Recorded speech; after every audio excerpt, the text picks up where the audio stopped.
বাসর রাতে আমার স্বামী চুলের মুঠি ধরে টানতে টানতে আমাকে দেওরের ঘরে নিয়ে আসে। এরপরে সে তার ভাইকে কিছু একটা বলে। তারপরে তারা দুই ভাই একসাথে সারা রাত আমরা খুবই গরিব, আমার মা ভালো ভেবে বড়লোক বাড়ির ছেলের সাথে আমার বিয়ে দিয়ে দেয়। কিন্তু বাসর রাতে আমার স্বামী ঘরে এসেই আমাকে টানতে টানতে দেওরের ঘরে নিয়ে রেখে আসে। এরপরে সুযোগ পেয়ে দেওর সারা রাত আমার সাথেই। আমার নাম রত্না, আমি একটা গরিব বাড়ির মেয়ে, কিন্তু আমার বিয়ে একটা মিডিল ক্লাস ফ্যামিলিতে ঠিক হয়। 2 মাস পরেই রমেনের সাথে আমার বিয়ে। আমার মায়ের ছেলেকে খুব পছন্দ হয়েছিল, তাই সে আমাকে বলতো, রত্না তোর কপাল খুব ভালো, তাই তো এত ভালো ফ্যামিলিতে তোর বিয়ে হচ্ছে। আমার 4 বছর বয়সেই আমার বাবা মারা যান। এরপরে আমার মা অনেক কষ্টে আমাকে মানুষ করেন। এখন আত্মীয় স্বজনদের কাছ থেকে কিছু কিছু সাহায্য নিয়ে বিয়েটা ভালোভাবে দেওয়ার চেষ্টা করছিলেন। আমিও আমার বিয়ে নিয়ে খুব খুশি। আমি যে সেলাই সেন্টারে কাজ করতাম সেখান থেকে কিছু কিছু টাকা জমিয়ে রাখলাম, যাতে বিয়ের দিন সুন্দর করে সাজতে পারি। শ্বশুরবাড়িতে মাত্র 3 জন লোক, আমার শাশুড়ি, স্বামী আর তার ভাই। শ্বশুর অনেক আগেই মারা গেছেন। সবাই আমার শ্বশুরবাড়ির খুব প্রশংসা করত, বিশেষ করে আমার স্বামীর। সবাই বলতো আমার শ্বশুরবাড়ির লোকজন খুবই ভালো। দেখতে দেখতে আমার বিয়ের দিন এসে গেল। আমি পার্লার থেকে মেকআপ করিয়ে বিয়ের জন্য যে লজ ঠিক করা হয়েছিল সেখানে পৌঁছালাম। মেকআপের কারণে আমাকে খুবই সুন্দরই লাগছিল। আমি পৌঁছানোর কিছুক্ষণ পরেই বরযাত্রী নিয়ে পাত্রপক্ষ বিয়ের লজে পৌঁছে গেল। এরপর দেখতে দেখতে আমাদের বিয়ে হয়ে গেল। সকলের খাওয়া দাওয়া হয়ে গেলে আমার বিদায়ের পালা এলো। আমি মাকে জড়িয়ে ধরে খুব কেঁদেছিলাম, কারণ মাকে ছেড়ে চিরদিনের জন্য অন্য এক পরিবেশে চলে যেতে হচ্ছে। বিদায়ের পরে শ্বশুরবাড়িতে পৌঁছালে আমাকে শাশুড়ি ঘরে বসিয়ে অনেকগুলো রীতিনীতি পালন করানো হলো, যার মধ্যে কয়েকটা আমি জানতাম, বাকিগুলো জানি না। সমস্ত রীতিনীতি পালন করা শেষ হলে আমাকে শাশুড়ির ঘরে ঘুমোতে দেওয়া হলো। পরের দিন বউ ভাতের খাওয়া দাওয়া শেষ হলে সবাই মিলে আমাকে আমার বরের ঘরে নিয়ে গেল। ঘরটা আগে থেকেই ফুল দিয়ে সুন্দর করে সাজানো ছিল। এরপর সবাই মিলে আমাকে খাটের উপরে বসিয়ে মাথায় ঘোমটা টেনে দিল। সারা দিনের ধকলে আমি খুবই ক্লান্ত ছিলাম, তাই খুব ঘুম ঘুম পাচ্ছিল। কিন্তু তবুও আমি চুপচাপ স্বামীর অপেক্ষায় বসে রইলাম। 1 ঘন্টারও বেশি হয়ে গেছে, কিন্তু এখনও আমার স্বামীর কোনো খবরই নেই। আর একটা আশ্চর্যের ব্যাপার হলো, সারা দিনে আমার বর আমার সাথে একবারের জন্য কথা বলেনি, এমনকি তাকে কারোর সাথে কথা বলতেও শুনিনি। যাই হোক, এইভাবেই চুপচাপ বসে থাকতে থাকতে আমার একটু ঝিমুনি ভাব এসেছিল।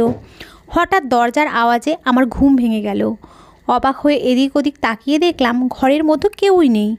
তারপরে যখন দরজার দিকে তাকালাম তখন তো আমার চোখ কপালে ওঠার জোগাড়, কারণ দরজায় আমার স্বামী দাঁড়িয়ে, আর ওর সাথে একজন মহিলা দাঁড়িয়ে, যাকে দেখে আমার পাগলি বলে মনে হচ্ছিল, কারণ ওর কাপড়ের জায়গায় ছেঁড়া ফাটা, আর সে সবসময় এক নাগাড়ে মাথা চুলকে যাচ্ছে। এই মহিলাটিকে আমার স্বামীর সঙ্গে দেখে আমি তো হতভম্ব হয়ে তার কাছে গেলাম। আমাকে এগিয়ে আসতে দেখে ওই পাগলি মেয়েটা আমার স্বামীর পিছনে লুকিয়ে পড়ল, যেন সে আমাকে দেখে ভয় পাচ্ছে। আমি আমার স্বামীকে বললাম, রমেন, এই মেয়েটিকে, আর আমাদের ঘরে কি করছে? তখন রমেন ওই মেয়েটিকে নিজের কাছে টেনে নিয়ে বলল যে, এ আমার বউ, এখন একে তুমি তোমার মতো সুন্দর করে সাজিয়ে দাও। এ কথা শুনে আমার পায়ের নিচ থেকে মাটি বেরিয়ে গেল, কেননা আজকেই আমার বিয়ে হয়েছে, আর আজকেই আমার স্বামী একটা পাগলি মেয়েকে নিজের বউ বলছে, তার উপরে আবার তাকে আমার মতো সুন্দর করে সাজিয়ে দিতে বলছে। এসব কথা ভেবে আমার চোখ দিয়ে জল পড়তে লাগলো। আমি আমার স্বামীকে বললাম, রমেন, তুমি এসব কি বলছো? এই মেয়ে তোমার বউ হয় কিভাবে? তোমার বউ তো আমি। তুমি তো আজকেই সবার সামনে অগ্নি সাক্ষী রেখে আমাকে বিয়ে করেছো, আবার এখন তুমি চাইছো এই মেয়েকে সুন্দর করে সাজিয়ে আমার জায়গায় বসাতে? আমার কথা শুনে রমেন রেগে গিয়ে বলল, আমি বলছি তো যে এ আমার বউ, তুমি একে তোমার মতো সুন্দর করে সাজিয়ে এই ঘরে নিয়ে এসো, আর তারপরে তুমি এই ঘর থেকে বেরিয়ে যাও, না হলে আমি আজকেই তোমাকে ডিভোর্স দিয়ে দেব। ডিভোর্সের কথা শুনে আমার গা হাত পা কাঁপতে লাগলো, কারণ আমার মা অনেক আশা ভরসা নিয়ে আমার বিয়ে দিয়েছেন। যদি আমার ডিভোর্স হয়ে যায় তাহলে তো আমার মা জীবিত লাশ হয়ে যাবে, আমার মা সারা জীবন শুধু দুঃখ কষ্টই পেয়েছেন, তাই আমি চাই না যে আমার জন্য আমার মা আবার দুঃখ কষ্ট পাক। এই কারণেই আমি রমেনের কথায় রাজি হয়ে মাথা নাড়ালাম। তারপরে আমি ওই পাগলি মেয়েটাকে বাথরুমে নিয়ে পরিষ্কার করে স্নান করালাম। তারপরে তাকে আমার বেনারসি শাড়িটা পরালাম, যেটা আমার বিয়েতে শ্বশুরবাড়ি থেকে আমাকে উপহার হিসেবে দিয়েছিল। আমি ওই পাগলির ছেঁড়া কাপড়টা পরলাম আর মনে মনে কাঁদছিলাম। এরপর ওই পাগলি মেয়েটাকে ড্রেসিং টেবিলের সামনে এনে সুন্দর করে মেকআপ করালাম। আমার যত গয়নাগাটি ছিল তাকে সব পরালাম। যাকে এতক্ষণ বিচ্ছিরি পাগলি লাগছিল তাকে এখন খুবই সুন্দরই লাগছে। ওই পাগলি মেয়েটা গহনা পরে খুব এক্সাইটেড হয়ে গেছিল আর আয়নায় বারবার নিজেকে দেখে তালি বাজাচ্ছিল। ওই পাগলি মেয়েকে রেডি করার পর আমি আমার স্বামীর দিকে ইশারা করলে আমার স্বামী উঠে ওই পাগলির কাছে এসে তাকে ভালো করে দেখতে লাগলো আর তারপরে আমাকে ঘর থেকে বেরিয়ে যাওয়ার ইশারা করলো। আমি কাঁদতে কাঁদতে বাইরে বেরিয়ে এলাম। আমাকে দেখে কে বলবে যে কালকে রাতেই আমার বিয়ে হয়েছে? আমাকে যে দেখতো সেই পাগলি বলতো। আমি এই বাড়ির নতুন, তাই বুঝতে পারছিলাম না এত রাতে কোথায় যাব। কোনো উপায় না দেখে দরজার সামনে বসে পড়লাম, কেননা অন্য কোনো ঘরে যদি আমি যেতাম তাহলে সবাই বলতো বাসর রাতেই বর একে ঘর থেকে বের করে দিয়েছে। নিজের অসম্মানের আর ডিভোর্সের ভয়ে আমি চুপচাপ আমার স্বামীর দরজার সামনে বসে রইলাম। মনের দুঃখে দু চোখ বেয়ে জলের ধারা গড়িয়ে পড়ছিল। কিছু সময় পরেই বারান্দায় কারো আওয়াজ পেয়ে তাকিয়ে দেখি আমার দেওর। ও আমাকে এখানে এভাবে বসে থাকতে দেখে চমকে উঠল আর তারপরে আমার হাত ধরে টানতে টানতে নিয়ে গেল। আমার মুখ ঢাকা ছিল বলে হয়তো ও আমাকে চিনতে পারেনি, আর আমিও তাকে কিছু বলতে পারছি না, কারণ এতে আমার ওই অসম্মান হবে। আমি সেই অভাগা মেয়ে যাকে বাসর রাতেই তার স্বামী ঘরের বাইরে বের করে দিয়েছে। আমার দেওর হয়তো আমাকে ওই পাগলিই ভেবেছিল, তাই ও টানতে টানতে আমাকে স্টোর রুমে নিয়ে একটা দড়ি দিয়ে বেঁধে ফেললো। কিছুক্ষণ পরে আমি এটা দেখে অবাক হয়ে গেলাম যে সে আমার জন্য ঠান্ডা ভাত তরকারি আর কিছু ওষুধ নিয়ে আসলো, যেগুলো হয়তো ওই পাগলির জন্য নিয়ে এসেছে। আমি ওই ওষুধ কিছুতেই খেতে পারবো না, কারণ আমি তো পাগলি নয়। দড়ি দিয়ে আমার পা বাঁধা ছিল, কিন্তু দুটো হাত খোলা। ও আমাকে ওই ঠান্ডা ভাত খেতে বলল। আমি সঙ্গে সঙ্গে মাথা ঝুঁকিয়ে না বললাম। যখন আমি জোরে জোরে মাথা ঝুঁকালাম তখন আমার কাপড় পড়ে গেল। সে সময় আমার দেওর আমাকে দেখে চমকে উঠল। ও বিশ্বাসই করতে পারছে না যে এটা আমি। এরপরে আমার দেওর আমাকে বলল, তুমি এখানে এই অবস্থায় কেন? আমি কাঁদতে কাঁদতে তাকে সব কিছু খুলে বললাম। আমার কথা শুনে সে মাথায় হাত দিয়ে বসে পড়ল। তারপরে বলল, তোমার একদমই উচিত হয়নি দাদার কথা শুনে ওই পাগলিকে নিজের জায়গায় বসানো আর ঘর থেকে বেরিয়ে আসা। এই কথা শুনে আমি আমার দেওরকে বললাম যে তোমার দাদা আমাকে ডিভোর্স দেওয়া আর এই বাড়ি থেকে বের করে দেওয়ার ভয় দেখাচ্ছিল। আমার ডিভোর্সের কথা শুনলে আমার মা জীবিত লাশে পরিণত হবে। এরপর আমার দেওর আমার পা থেকে দড়ি খুলে আমাকে ওর পিছন পিছন আসতে বলল। আমিও ওর পিছন পিছন স্টোর রুম থেকে বেরিয়ে অন্য একটা ঘরে গেলাম, যেখানে আমার শাশুড়ি ঘুমিয়েছিল। আমার দেওর শাশুড়িকে ঘুম থেকে উঠিয়ে সমস্ত ঘটনা বলল, যেটা শুনে আমার শাশুড়ি একটা দীর্ঘ নিঃশ্বাস ফেলল। আমি কিছুই বুঝতে পারছিলাম না, কিন্তু এটা তো বুঝতে পারছিলাম যে কিছু একটা আছে যেটা এরা আমার থেকে লুকোচ্ছে। তাই আমি আমার শাশুড়িকে সরাসরি জিজ্ঞেস করলাম, ওই মেয়েটি কে যার জন্য আমাকে আমার ঘর থেকে বের হয়ে আসতে হয়েছে? তখন আমার শাশুড়ি দেওরকে বাইরে যেতে ইশারা করলো। দেওর বাইরে বেরিয়ে গেলে শাশুড়ি আমাকে তার পাশে বসিয়ে বললেন যে ও হলো আমার বান্ধবীর মেয়ে। ওর ছোটোবেলাতেই ওর বাবা মা মারা যায়, তাই আমি ওকে এ বাড়িতে এনে নিজের মেয়ের মতো মানুষ করি। ওরা তিনজনে একসাথে বড় হয়। রমেনের সাথে ওর বন্ধুত্ব সবচেয়ে বেশি ভালো ছিল। আমার শাশুড়ি আরও বললেন, ওই পাগলি মেয়েটার নাম অনন্যা। ও যখন বড় হলো তখন আমার শাশুড়ি ওকে বিয়ে দেওয়ার জন্য ওর জন্য পাত্র দেখতে শুরু করলো। কথা শুনে অনন্যা আমার শাশুড়িকে বলল যে ও কাউকে ভালোবাসে আর তাকেই বিয়ে করতে চায়। কথা শুনে আমার শাশুড়ি খুশি হয়ে সেই ছেলের সাথে অনন্যার বিয়ে ঠিক করেন। কিন্তু এই খবর যখন রমেন শুনল তখন ও চিৎকার চেঁচামেচি জুড়ে দিল, কারণ ও অনন্যাকে ভালোবাসতো। আর আমার শাশুড়িকে পরিষ্কার বলে দিল যে বিয়ে যদি করতে হয় তাহলে সে অনন্যাকেই করবে। একথা শুনে মনে মনে আমার শাশুড়িও খুশি হয়েছিলেন, কারণ তিনি অনন্যাকে খুবই পছন্দ করতেন। কিন্তু যখন অনন্যা শুনল যে রমেন ওকে ভালোবাসে এবং বিয়ে করতে চায়, তখন অনন্যা সরাসরি না বলে দেয়। এ কথা যখন রমেন শুনল, তখন ওর মন ভেঙে যায় আর ও ব্যবসার কাজে বাইরের দেশে চলে যায়। অনন্যার কথা শুনে আমার শাশুড়িরও খারাপ লাগলেও তিনি অনন্যার বিয়ে ধুমধাম করেই দেন।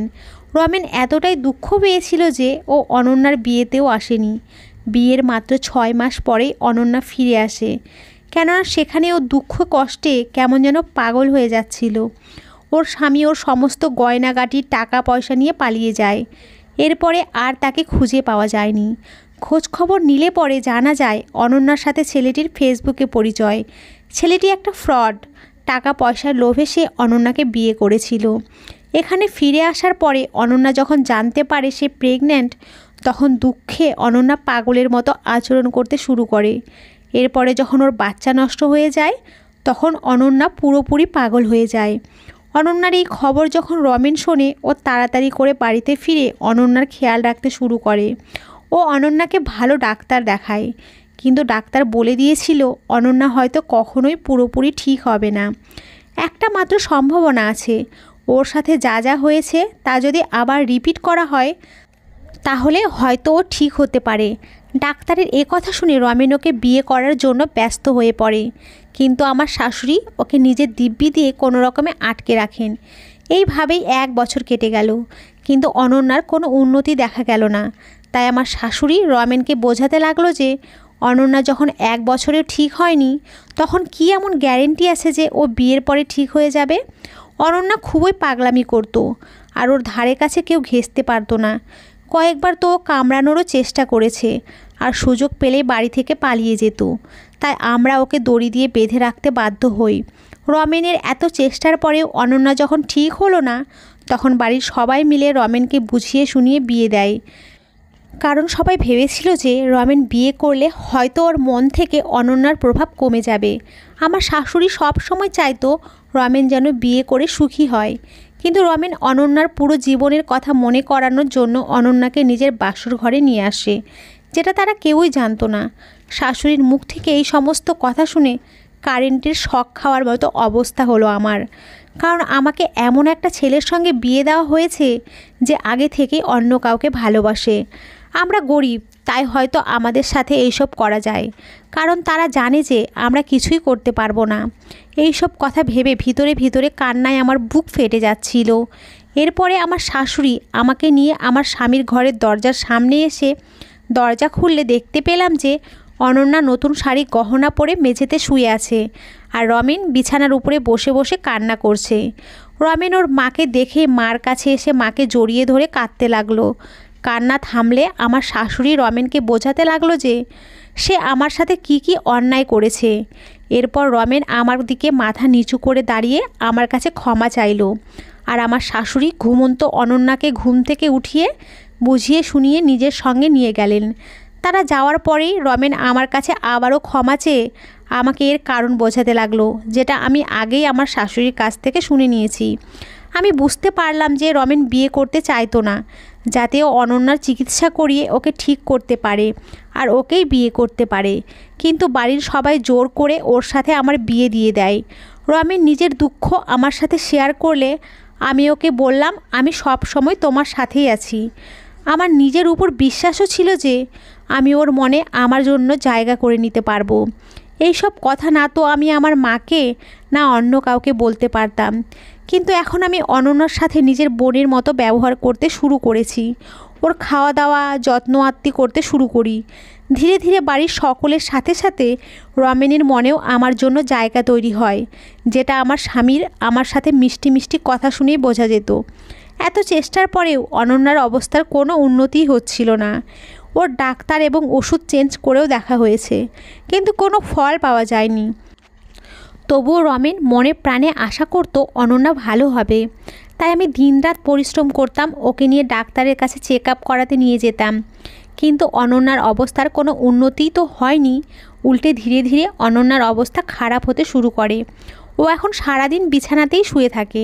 ওর অবস্থা খারাপ দেখে আমি রমেনকে বললাম, ওকে শহরের সবচেয়ে ভালো ডাক্তারের কাছে নিয়ে যেতে। এরপরে আমরা সেই ডাক্তারের কাছে অনন্যাকে নিয়ে গিয়ে চেক আপ করালাম। কিন্তু ডাক্তার চেক আপ করে যে কথা বলল সেটা শুনে সবাই আমরা হতাশ হয়ে গেলাম। কেননা ডাক্তার বলেছিল যে অনন্যার শরীরে ধীরে ধীরে ক্যান্সার ছড়িয়ে পড়েছে, ওর জীবন আর মাত্র কিছুদিনের। এসব কথা শোনার পরেও আমরা হাল না ছেড়ে ওর ক্যান্সারের চিকিৎসা করাতে লাগলাম। কিন্তু এত চিকিৎসা করেও কোনো ফল পাওয়া গেল না। আমার বিয়ের 6 মাসের মাথায় অনন্যা সবাইকে দুঃখ দিয়ে এই পৃথিবী ছেড়ে চলে গেল।